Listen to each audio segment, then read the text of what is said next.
ஆங்கிலேய ஆட்சிக்கு எதிராக தமிழகத்தில் நிகழ்ந்த தொடக்ககால கிளர்ச்சிகளில் முக்கியமானவை பாளையக்காரர்களின் புரட்சி. பாளையம் என்ற சொல் ஒரு பகுதியையோ ஒரு இராணுவ முகாமையோ அல்லது ஒரு சிற்றரசையோ குறிப்பதாகும். பாளையக்காரர்கள் என்ற தமிழ் சொல் இறையாண்மை கொண்ட ஒரு பேரரசுக்கு கப்பம் கட்டும் குறுநில அரசை குறிக்கிறது. இவர்களை ஆங்கிலேயர்கள் போலிகார் என்று குறிப்பிட்டனர். இவ்வமைப்பின் கீழ் தனிநபர் ஒருவர் ஆற்றிய சீரிய இராணுவ சேவைக்காக அவரின் கட்டுப்பாட்டின் கீழ் பாளையம் கொடுக்கப்பட்டது. வாரங்கல்லை சார்ந்த பிரதாபருத்ரனின் ஆட்சி காலத்தில் காகதீய அரசில் இப்பாளையக்காரர் முறை நடைமுறைப்படுத்தப்பட்டது. மதுரை நாயக்கராக 1529 பதவியேற்ற விஸ்வநாத நாயக்கர் அவர் தம் அமைச்சரான அரியநாதரின் உதவியோடு தமிழகத்தில் இம்முறையை அறிமுகப்படுத்தினார். பரம்பரையாக 72 பாளையக்காரர்கள் இருந்திருக்கக்கூடும். பாளையக்காரர்களால் வரி வசூலிப்பதிலும் நிலப்பகுதிகளை நிர்வகிப்பதிலும் வழக்குகளை விசாரிப்பதிலும் சட்டம் ஒழுங்கை பாதுகாப்பதிலும் தன்னிச்சையாக செயல்பட முடிந்தது. அவர்களது காவல் காக்கும் கடமை படிக்காவல் என்றும் அரசு காவல் என்றும் அழைக்கப்பட்டது. பல்வேறு சந்தர்ப்பங்களில் நாயக்க ஆட்சியாளர்கள் தங்கள் அதிகாரத்தை தக்க வைத்துக் கொள்ள பாளையக்காரர்கள் உதவி புரிந்தனர். பாளையக்காரர்களுக்கும் அரசர்களுக்கும் இடையேயான தனிப்பட்ட உறவு மற்றும் புரிதல் மதுரை நாயக்கர்களால் இம்முறை நிறுவப்பட்டதிலிருந்து 200 ஆண்டுகளுக்கும் மேலாக, அதாவது ஆங்கிலேயர் இந்நிலப்பகுதிகளை தங்கள் வசம் கொண்டு வரும் வரை நீடித்திருந்தது. கிழக்கு மற்றும் மேற்கு பாளையங்களாக நாயக்க மன்னர்களால் உருவாக்கப்பட்ட 72 பாளையங்களுள் கிழக்கு மற்றும் மேற்கு என்ற இரு தொகுதிகளாக பிரிக்கப்பட்டிருந்த பாளையங்களே முக்கியத்துவம் பெற்றவையாக கருதப்பட்டன. கிழக்கில் அமைய பெற்ற பாளையங்கள் சாத்தூர், நாகலாபுரம், எட்டயபுரம் மற்றும் பாஞ்சாலக்குறிச்சி ஆகியனவும், மேற்கில் அமைய பெற்ற முக்கியமான பாளையங்கள் ஊத்துமலை, தலைவன்கோட்டை, நடுவக்குறிச்சி, சிங்கம்பட்டி, சேத்தூர் ஆகியனவாகும். கர்னல் ஹெரான் தலைமையிலான கம்பெனியின் படை ஒன்றை அழைத்து கொண்டு மார்ச் 1750 ஆற்காட்டு நவாபின் சகோதரரான மாபுஷ்கான் திருநெல்வேலிக்கு சென்றார். மதுரை எளிதில் அவர்களது கையில் வீழ்ந்தது. அதன்பின் தொடர்ந்து கம்பெனிக்கு கீழ்ப்படிய மறுத்து வந்த பூலித்தேவரை அடக்க கர்னல் ஹெரான் பணிக்கப்பட்டார். மேற்கு பகுதியில் இருந்த பாளையக்காரர்களிடம் பூலித்தேவர் மிகுந்த செல்வாக்கு பெற்றிருந்தார். பீரங்கிகளின் தேவையும், துணைக்கள பொருட்கள் மற்றும் படைவீரர்களின் ஊதியம் உள்ளிட்ட காரணங்களினால் ஹெரான் தனது திட்டத்தை கைவிட்டு மதுரைக்கு பின்வாங்கினார். கம்பெனி நிர்வாகம் அவரை திரும்ப அழைத்ததோடு நிரந்தர பணி நீக்கம் செய்தும் உத்தரவிட்டது.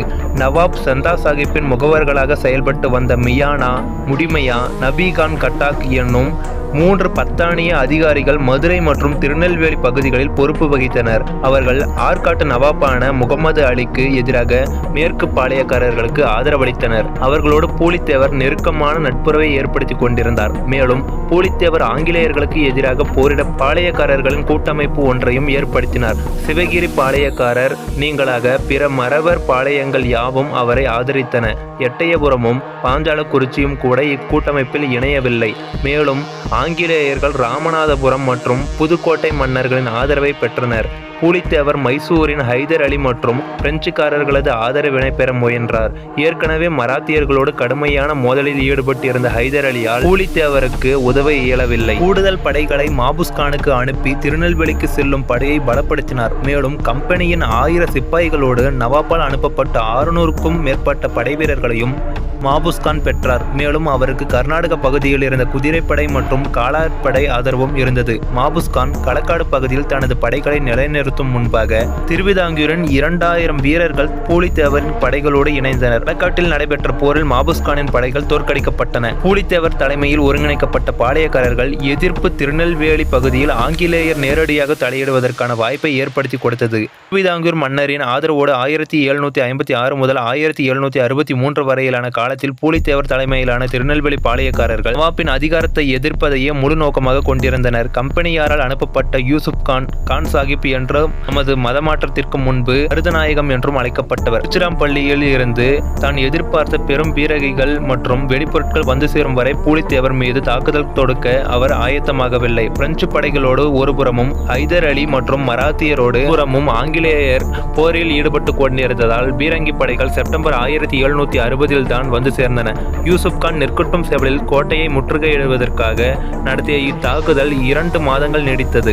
1761 மே 16 பூலித்தேவரின் 3 முக்கிய கோட்டைகள் நெற்கட்டும் செவல், வாசுதேவநல்லூர் மற்றும் பனையூர் யூசுப் கானின் கட்டுப்பாட்டிற்குள் வந்தன. இதற்கிடையே பாண்டிச்சேரியை கைப்பற்றிய ஆங்கிலேயர்கள் பிரெஞ்சுக்காரர்களின் முக்கியத்துவத்தை முழுவதுமாக குறைத்திருந்தனர்.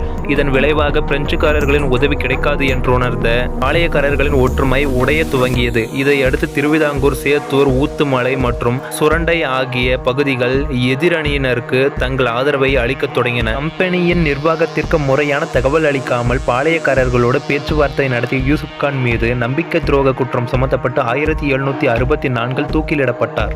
கான் சாஹிப் காலமானதை தொடர்ந்து நாடிழந்த நிலையில் சுற்றி வந்த பூலித்தேவர் திரும்பி வந்து 1764 நெற்கட்டும் செவலை மீண்டும் கைப்பற்றினார்.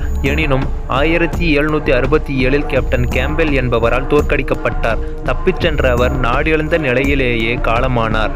ஒண்டி வீரன் பூலித்தேவரின் படைப்பிரிவுகளில் ஒன்றனுக்கு தலைமையேற்றிருந்தார். பூலித்தேவரோடு இணைந்து போரிட்ட அவர் கம்பெனி படைகளுக்கு பெரும் சேதங்களை ஏற்படுத்தினார். செவிவழி செய்தியின்படி ஒரு போரில் அவரது கை துண்டிக்கப்பட்டதாகவும் அதனால் பூலித்தேவர் பெரிதும் வருந்தியதாகவும் தெரிகிறது. ஆனால் ஒண்டி வீரன் எதிரியின் கோட்டையில் தான் நுழைந்து பல தலைகளை கொய்தமைக்காக தமக்கு கிடைத்த பரிசு என்று கூறியுள்ளார். ராமநாதபுரத்தின் அரசர் செல்லமுத்து சேதுபதிக்கு 1730 அரச குடும்பத்தின் ஒரே பெண் வாரிசாக வேலுநாச்சியார் பிறந்தார். மன்னருக்கு ஆண் வாரிசு இல்லை. அரச குடும்பத்தால் வளரி, சிலம்பம் போன்ற தற்காப்பு கலைகளிலும் போர் கருவிகளை கையாளுவதற்கும் பயிற்சி அளிக்கப்பட்டு வளர்க்கப்பட்டார். மேலும் அவர் ஆங்கிலம், பிரெஞ்சு, உருது போன்ற மொழிகளில் வல்லமை பெற்றிருந்ததோடு குதிரை ஏற்றத்திலும் வில்வித்தையிலும் திறமையானவராக விளங்கினார். தனது 16வது வயதில் வேலுநாச்சியார் சிவகங்கை மன்னரான முத்துவடுகநாதரை மணந்து வெள்ளச்சி நாச்சியார் என்ற பெண்மகளையும் பெற்றெடுத்தார். 1772 ஆற்காட்டு நவாப்பும் லெப்டினன்ட் கர்னல் பான் ஜோர் தலைமையிலான கம்பெனி படைகளும் இணைந்து கோவில் அரண்மனையை தாக்கினர். இதனால் மூண்ட போரில் முத்துவடுகநாதர் கொல்லப்பட்டார். தனது மகளோடு தப்பிச் சென்ற வேலுநாச்சியார் கோபாலநாயக்கரின் பாதுகாப்பில் திண்டுக்கல் அருகே உள்ள விருப்பாட்சியில் 8 ஆண்டுகள் வாழ்ந்தார். மறைந்து வாழ்ந்த காலத்தில் வேலுநாச்சியார் ஒரு படைப்பிரிவை உருவாக்கியதோடு கோபாலநாயக்கர் மட்டுமல்லாமல் ஹைதர் அலியோரும் கூட்டணியை ஏற்படுத்தி கொண்டார். வேலுநாச்சியாரின் சார்பில் ஹைதர் அலிக்கு தளவாய், அதாவது இராணுவ தலைவர் தாண்டவராயனார் எழுதிய கடிதத்தில் ஆங்கிலேயரை தோற்கடிக்கும் பொருட்டு 5000 காலாட்படைகளும் 5000 குதிரைப்படைகளும் அனுப்பும்படி அவரிடம் கோரினார். வேலுநாச்சியார் உருது மொழியில் தனக்கு கிழக்கிந்திய கம்பெனியோடு இருந்த பிணக்குகளை கடிதத்தில் விவரித்திருந்தார்.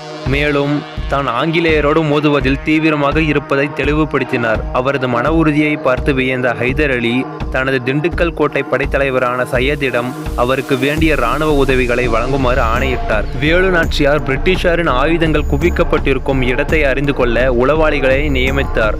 கோபாலநாயக்கர் மற்றும் ஹைதர் அலியின் இராணுவ உதவியோடு அவர் சிவகங்கையை மீண்டும் கைப்பற்றினார். மருது சகோதரர்களின் உதவியினால் அவர் அரசியாக முடிசூட்டி கொண்டார். இந்திய நாட்டில் பிரிட்டிஷர் காலனி ஆதிக்க அதிகாரத்தை எதிர்த்த முதல் பெண் ஆட்சியாளர் அல்லது அரசி என்ற பெருமை அவருக்கே உரித்தானதாகும். விருப்பாட்சியின் பாளையக்காரரான கோபாலநாயக்கர் அவரை தலைவராக கொண்ட திண்டுக்கல் கூட்டமைப்பில் மணப்பாறையின் லட்சுமி நாயக்கரும் தேவதானப்பட்டியின் பூஜை நாயக்கரும் இடம்பெற்றிருந்தனர். தனது நட்பை வெளிப்படுத்தும் விதமாக ஒரு நல்லுறவு குழுவை அனுப்பி வைத்த திப்பு சுல்தானால் கோபாலநாயக்கர் ஈர்க்கப்பட்டார். கோயம்புத்தூரை மையமாக கொண்டு பிரிட்டிஷாரை எதிர்த்த அவர் பின் நாட்களில் கட்டபொம்மனின் சகோதரரான ஊமைத்துறையோடு இணைந்தார். அவர் உள்ளூர் விவசாயிகளின் ஆதரவுடன் ஆனைமலையில் கடும் போர் புரிந்தார். ஆயினும் பிரிட்டிஷார் படைகளால் அவர் 1801 வெற்றி கொள்ளப்பட்டார். வேலுநாச்சியாரின் நம்பிக்கைக்குரிய தோழியாக திகழ்ந்த குயிலி உடையாள் என்ற பெண்களின் படைப்பிரிவை தலைமையேற்று வழிநடத்தினார். உடையாள் என்பது குயிலி பற்றி உளவு கூற மறுத்ததால் கொல்லப்பட்ட மேய்த்தல் தொழில் புரிந்த பெண்ணின் பெயராகும். குயிலி தனக்குத்தானே நெருப்பு வைத்துக் கொண்டு 1780 அப்படியே சென்று பிரிட்டிஷாரின் ஆயுத கிடங்கில் இருந்த அனைத்து தளவாடங்களையும் அளித்தார். இதில் அடுத்து முக்கியமானவர் வீரபாண்டிய கட்டபொம்மன். தனது தந்தையரான ஜெகவீரபாண்டிய கட்டபொம்மனின் இறப்பிற்கு பின் பாஞ்சாலக்குறிச்சியின் பாளையக்காரராக தனது 30வது வயதில் வீரபாண்டிய கட்டபொம்மன் பொறுப்பேற்றார். கம்பெனி நிர்வாகிகளான ஜேம்ஸ் லண்டன் மற்றும் காலின் ஜாக்சன் என்போர் இவரை அமைதியை விரும்பும் மனம் கொண்டவராகவே கருதினர். எனினும் தொடர்ந்து நடந்த சம்பவங்கள் கட்டபொம்மனுக்கும் கிழக்கிந்திய கம்பெனிக்கும் மோதல் போக்கை ஏற்படுத்தின.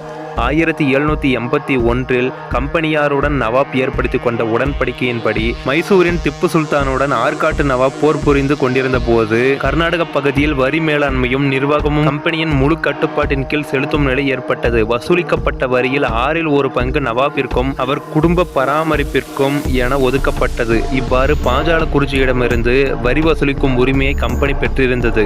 அனைத்து பாளையங்களில் இருந்தும் வரிகளை வசூலிக்க கம்பெனி அதன் ஆட்சியாளர்களை நியமித்தது. ஆட்சியர்கள் பாளையக்காரர்களை அவமானப்படுத்தியதோடு வரிகளை வசூலிக்க படையினை பயன்படுத்தினர். இதுவே கட்டபொம்மனுக்கும் ஆங்கிலேயருக்கும் இடையே பெரும் பகை ஏற்பட அடிப்படையானது. கட்டபொம்மனிடமிருந்து வசூலிக்க வேண்டிய நிலவரி நிலுவையானது 1798 ஆண்டு வாக்கில் 3310 பகோடாக்களாக இருந்தது.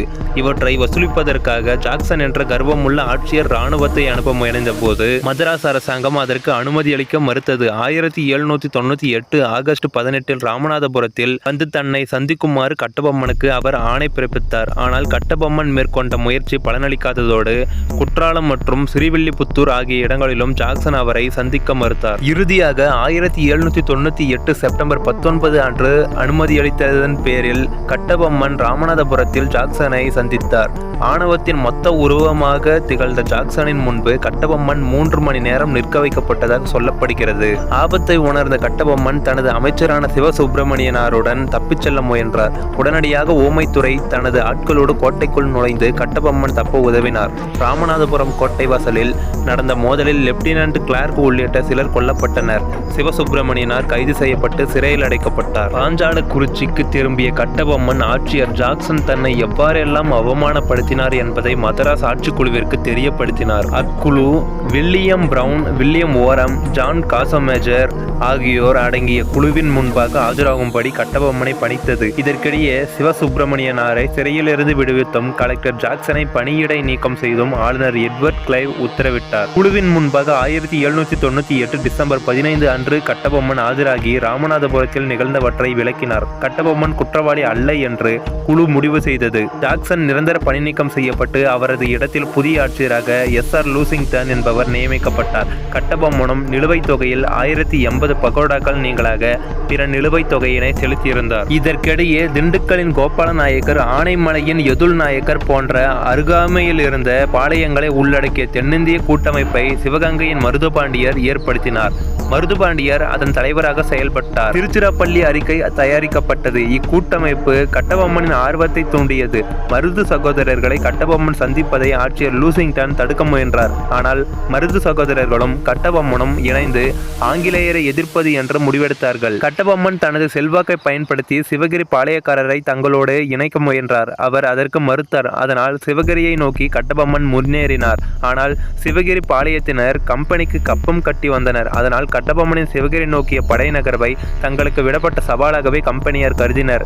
கம்பெனி தனது படைகளை திருநெல்வேலி நோக்கி செல்ல உத்தரவிட்டது. மே 1799 மதராஸில் இருந்த வெல்லஸ்லி பிரபு திருச்சிராப்பள்ளி, தஞ்சாவூர் மற்றும் மதுரை ஆகிய பகுதியில் நிறுத்தி வைக்கப்பட்டிருந்த படைகளை திருநெல்வேலி நோக்கி செல்ல உத்தரவிட்டார். படைகளுக்கு மேஜர் பானர்மேன் தலைமையேற்றார். திருவிதாங்கூர் படைகளும் பிரிட்டிஷ் படைகளோடு இணைந்தன. கட்டபொம்மனை சரணடைய கோரிய நிபந்தனை ஒன்று 1799 செப்டம்பர் 1 அன்று வழங்கப்பட்டது. கட்டபொம்மனின் பிடி கொடுக்காத பதிலால் மேஜர் பானர்மேன் கோட்டையை தாக்கினார். பானர்மேன் செப்டம்பர் 5 அன்று முழு படைகளையும் பாஞ்சாலக்குறிச்சியில் கொண்டு வந்து நிறுத்தினார். அவர்கள் கோட்டையின் அனைத்து தொடர்புகளையும் துண்டித்தனர். பானர்மேன் ராமலிங்கரை தூது அனுப்பி கட்டபொம்மனை சரணடையுமாறு கேட்டுக்கொண்டார். கட்டபொம்மன் மறுத்தார். கோட்டையின் ரகசியங்கள் அனைத்தையும் ராமலிங்கர் சேகரித்தார். அவரது அறிக்கையை அடிப்படையாக கொண்டு பானர்மேன் தாக்குதல் உத்திகளை வடிவமைத்தார்.